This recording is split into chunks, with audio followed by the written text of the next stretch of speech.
What's going on, Packers fans? Aaron Nagler here, joined by Andy Herman of the Pack-A-Day podcast. Yet again, Andy, we meet on a non-victory Monday. Choose your nomenclature, but not a great day to be a Green Bay Packers fan. No, and the nomenclature is even more complicated because it's a non-victory Tuesday, which is It's just even worse. Even exactly worse. how you would explain this game and sum it up in perfect, Perfect. exactly perfect sense. Yeah, disappointing is an understatement. Frustrating, I think, is kind of the buzzword that's going around. Certainly 5-1-1. Some leaky, leaky foundations here and there that you're looking at and you're seeing them. For me personally, willing to give a little bit more accident forgiveness when you're 5-1-1. It's early in the season, as you would like to say. It's trademarked, but a lot of ball game left, a lot of season Whole left. lot, yeah. Let's see how this thing progresses. Let's see if they learn from their mistakes, get better, and move forward.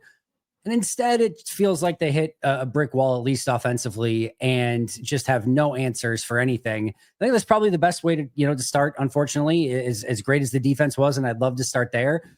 There's nothing right now that this offense does well, and that's a problem.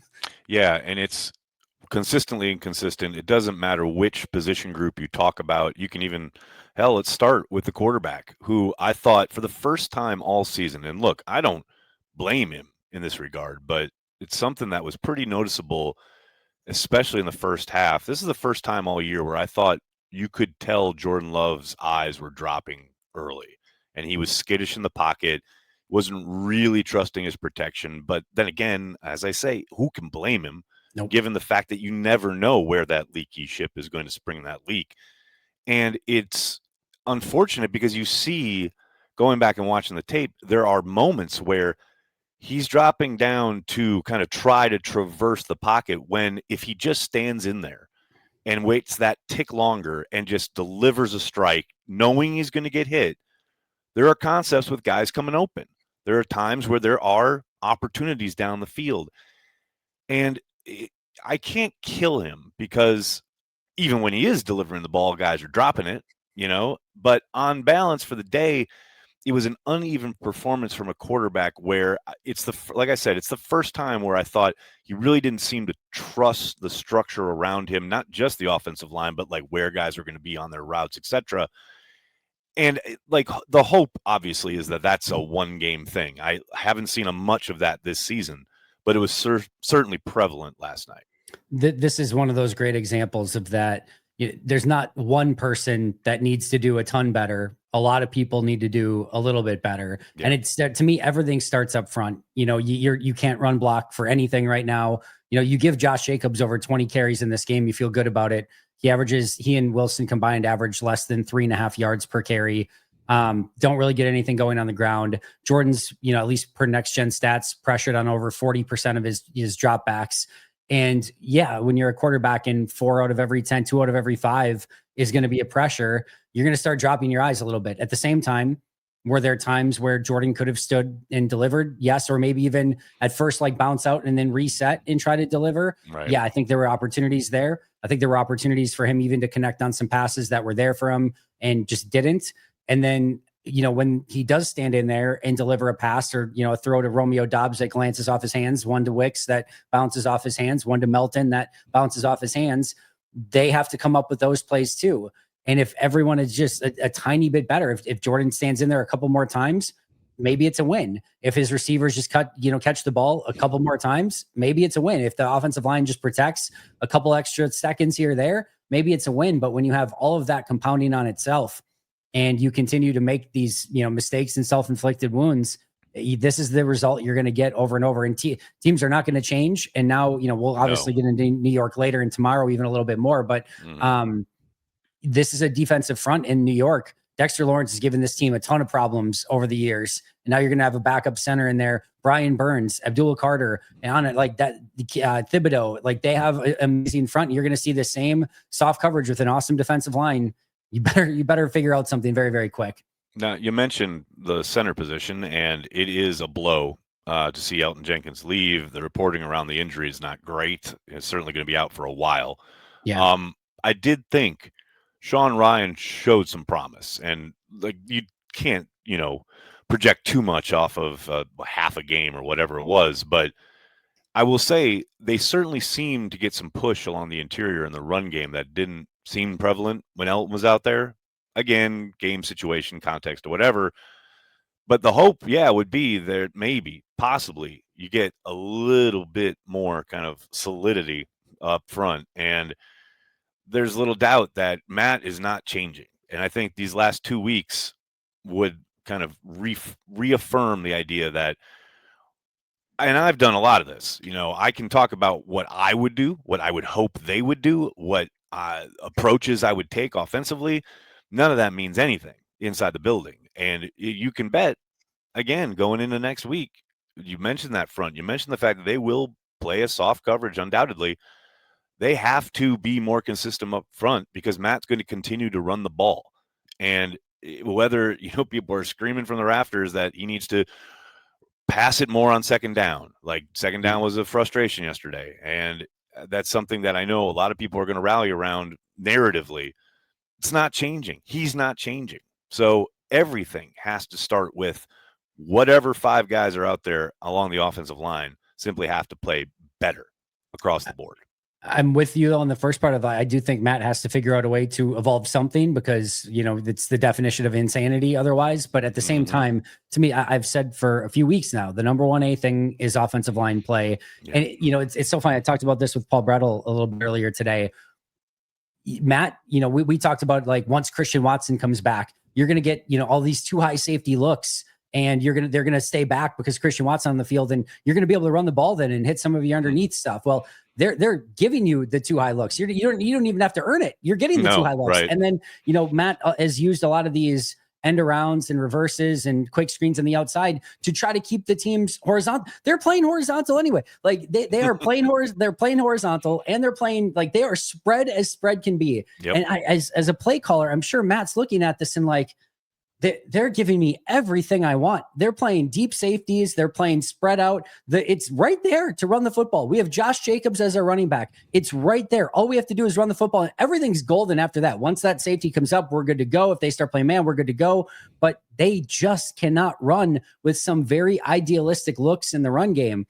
And until that changes, it just gets very, very difficult. But at the same time, again, Matt's going to have to figure out an evolution as well, because otherwise it's just run into that brick wall over and over again. Yeah, and the thing is, too, and I talked about this a bit on the radio earlier today, one of the problems that they're having, they're getting the looks, like you say, but the team is triggered. The defense is triggering, knowing you're running the ball. They know you're running the ball. I mean, forget the fourth down and they're calling it out, and that's a pretty specific instance, and certainly that's a whole nother conversation. But just on a down-to-down basis, they know Matt LaFleur and the Packers want to run the ball. And so they can show you too high all they want, but the moment you snap it, the linebackers, more often than not, especially on first and second down, they're just triggering on the run. And sure, every once in a while you may hit them on a outside, kind of the numbers throw because they bid up and now there's a little space, whatever. But for the most part, they know what you're trying to do. And if, the old joke, I mean, if I know, I'm sitting at home and I'm looking and I know what's coming, you got to know they know what's coming. And to me, that cycle has really put the clamps on the Packers offense because, we heard a lot about who was playing how much last night, how many guys were seeing looks, who was out there, the conversation around, a lack of targets for Christian Watson or Savion Williams not really getting in the game until it's fourth quarter, whatever. You can talk about all of that. But until teams are made to at least second guess what they're thinking you're going to be doing on a down-by-down basis, they're going to have the advantage because they can play that too high look, keep the explosive stuff under wraps, and then just trigger on your run game. A couple things. It does very much feel like this offense for some time now has baked in if-then statements, basically, of like, if they do this, you do this. Yes. And it feels like most defenses now have the code and are like, all right, if we do this, Green Bay is going to check to a bubble screen. This is how they're going to respond. If we do this, they're going to run inside zone. If we do this, they're going to do this. So, Green Bay has, which is a good thing to have these baked in things of like, hey, if we got too many in the box and you get a key look on the outside, we want to throw that. Well, that's great unless they know that that's exactly what you're going to do. And you've shown it on tape multiple times. And it just feels like defenses are reading that incredibly well. And the other thing I'll add too is maybe it's just that, maybe it's just tendency. And maybe the defenses are just a step ahead of Matt right now. There was a part of me, not even that last play, like the fourth down play, like you mentioned, there was a part of me that was watching that, especially coming from the safeties as well. It almost felt like they knew if it was going to be run or pass. Yep. And I don't know if there was a tell on the offensive line. That's not the first time in the NFL that would happen. If that's the case, maybe a player's foot is lined up a little bit differently. Josh Jacobs' eyes is doing something that's different. All it takes. I don't know what that thing might be, but on a very short week, if I'm Matt LaFleur and I'm the Packers offense, I'm doing some pretty quick, or at least some pretty thorough self-scout to say, is there something that we are having as a tell that's saying run or pass? Because it just felt like Philly was there immediately, especially when they ran the football. Yeah, and look, Fangio's done more kind of work as a defensive, guru than anybody on earth at this point, and most likely has scoured the tape and taken a look at not just your personnel usage and what formations you like to use in certain situations and how you like to deploy things and what you like to call in those scenarios. So, it may just be they're incredibly well coached, could be, but probably coached to find the tell. There's certainly a lot of possibilities there. But to your point, yes, it did feel like the Eagles were in their heads as far as knowing what was going to be occurring on a down by down basis. Now that said, look, you can have all that on the other side, but if you execute, you can win. And that is the frustration. And it goes from everything from that first 3rd and long where the drive bogs down, they're going backwards suddenly, and Love puts up that deep shot to Watson, and man, Watson gets precious few opportunities, and when he finally gets a deep shot there in the first drive of the game, I don't know what he's doing playing that ball. I don't know what he's automatically thinking I got to play defense instead of that's my ball. Yeah.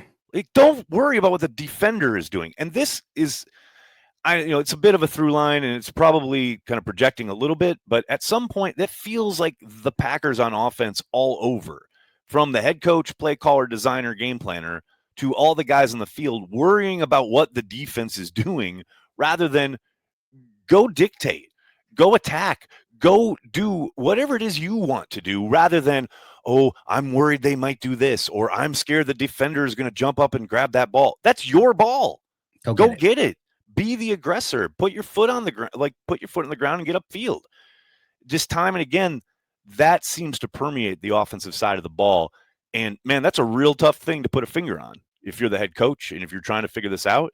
But it does feel like that's kind of taken root here these last couple of weeks. Well, even just, maybe this is simple too, but just you get the ball first on offense and it just feels like, all right, 3 yards, 3 yards, 3 yards, dust, 3 yards, I understand. And I asked Jordan about this in the post-game press conference as well, of maybe going tempo or a little bit more autonomy or whatever. Yep. You mostly kind of punted on it, understandably, I guess, to some extent, but right. And he made the answer of, hey, if we, you go 3 and out really quick and go tempo, it's just a great way to get the defense in the middle of the game. Sure. But like almost the first drive, I would love to see you just come out, energy, tempo. Like your defense is rested. They're on the sidelines. See, what's so funny too is like you just like his answer there speaks to what I'm literally what I'm talking about. Yes, like, oh, we're worried about the defense. Don't worry. Stop thinking the idea being like you dictate terms. You don't worry about the other team. I'm doing a lot of projecting here. I understand that, but that is the feeling on offense right now. It's, oh, we can't make a mistake. Oh, we got to be careful. That's why you see so many of these 4 or 5 yard stick plays where they just run, turn around, get the ball. Sometimes it works. Sometimes it does. You saw a couple batted down yesterday, but rather than trying to be, for the lack of a better term, aggressive on the offensive side of the ball. Right now, it feels really precious and really kind of constrained, and they're worried about everything.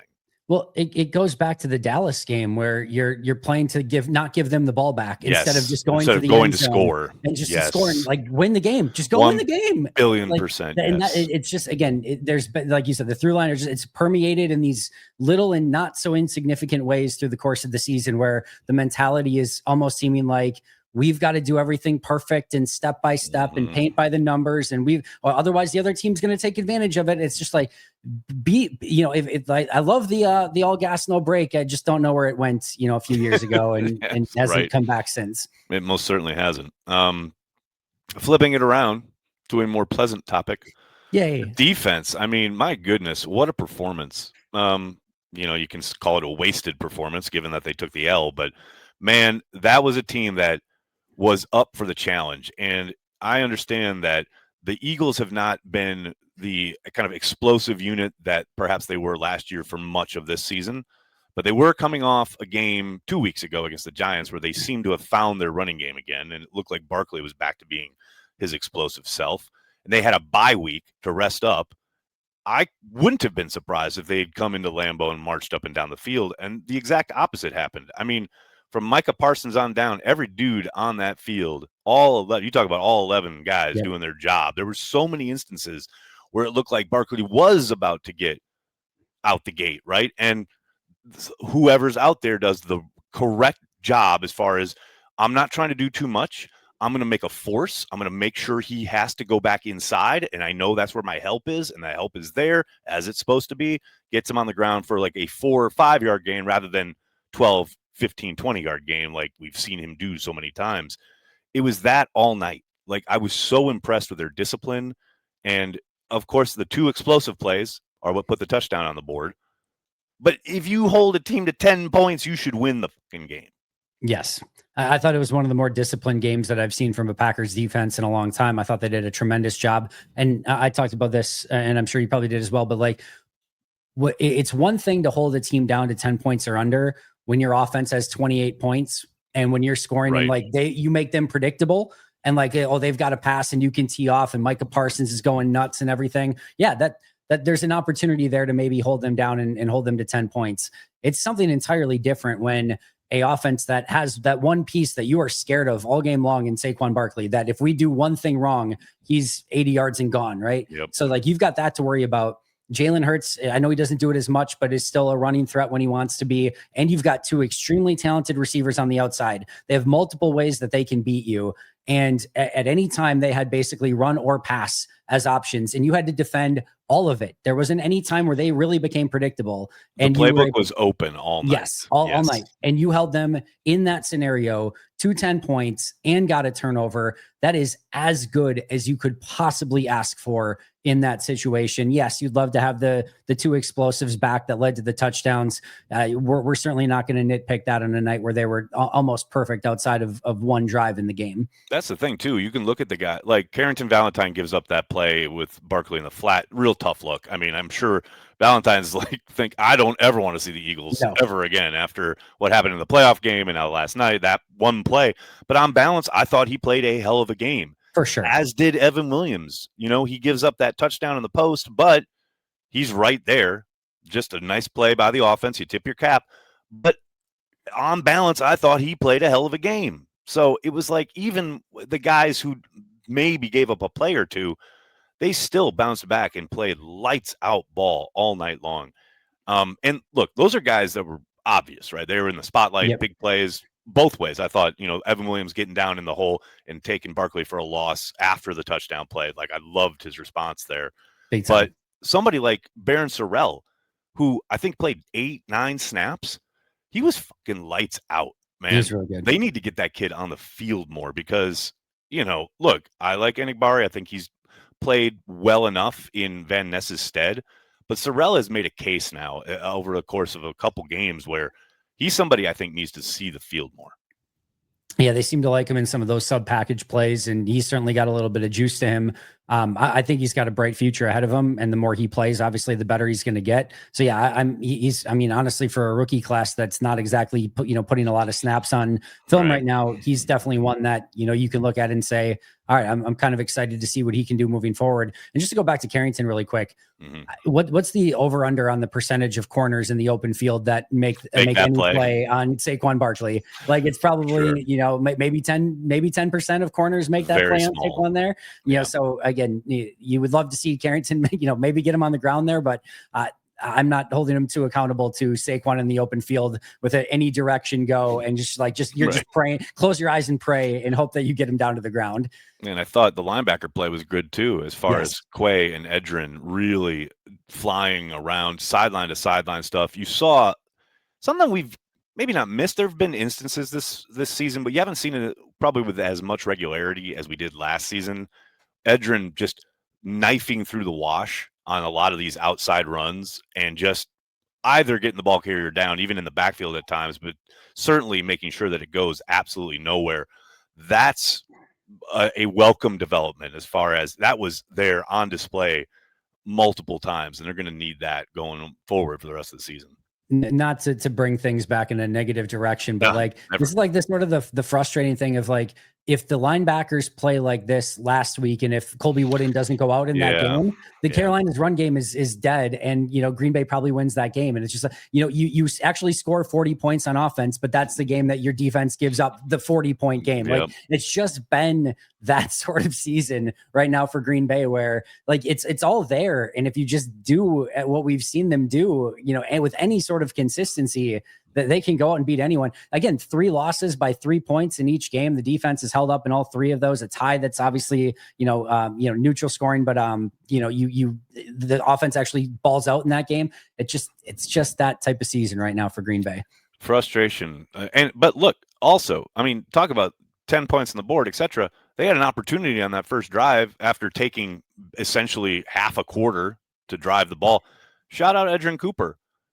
Ball king actually coming to fruition here. I mean, yes. How many times have we seen them attacking the ball and stripping at the ball? And we've talked about they're going to keep doing it. And it would have been very easy for Cooper to be like, oh, he's down or he's about to beat. I don't need to worry. But like he gets in there and creates that fumble.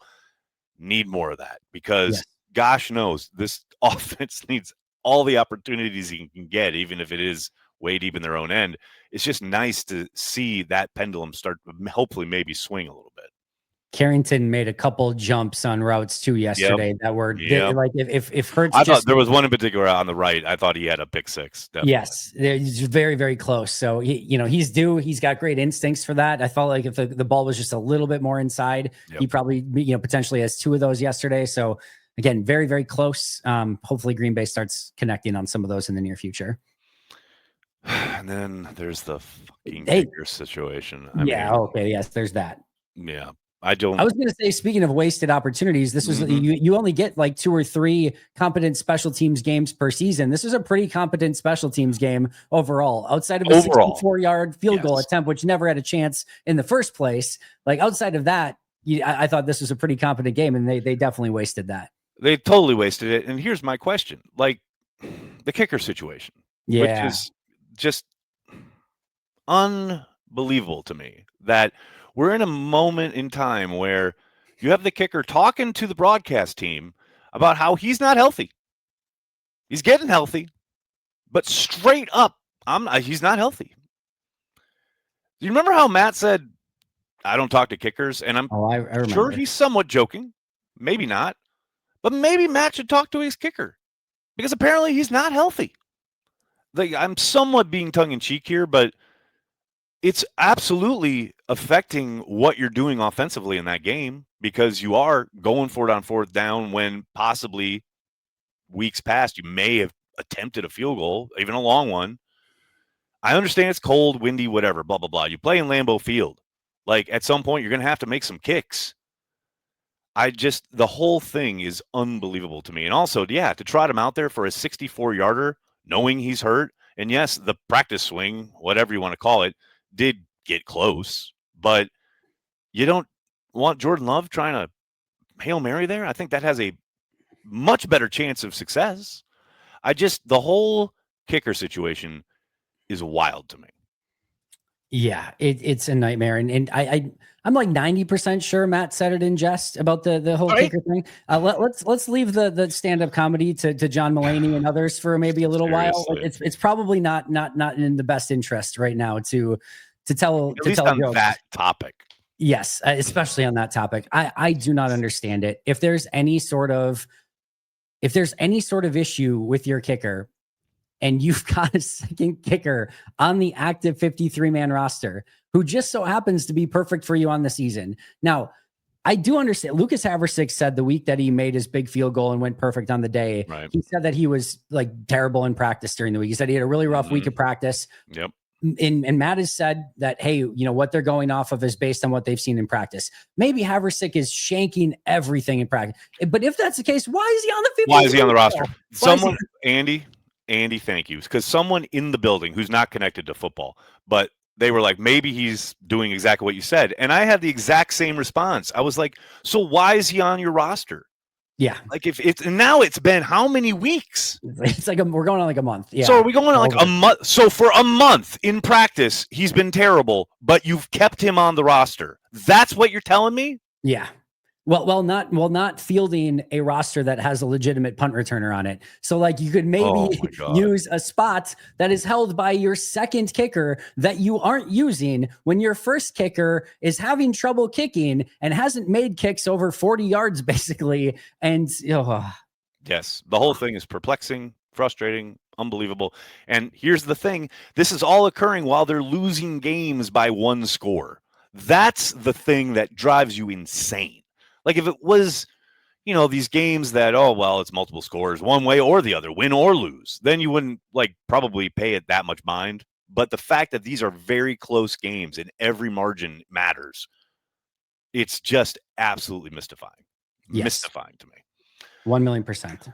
I have no solutions, only complaints, Andy. That's what I do. And it's always good to have you here to listen to them because God knows no one else will. So I appreciate you, brother. Well, we'll be previewing that Giants game that I will be attending. There you go. Sunday. So they better play better, Andy, because I can't abide the nonsense I saw last night on offense in my presence. You know what I'm saying? I totally understand. Trust me, it was in my presence last night and it was not enjoyable. So I hope your presence goes a little bit better. We can only hope. Always appreciate it. Make sure you're checking out Andy's work at Pack a Day Podcast. Andy, thanks so much, man. Hey, appreciate you, Aaron.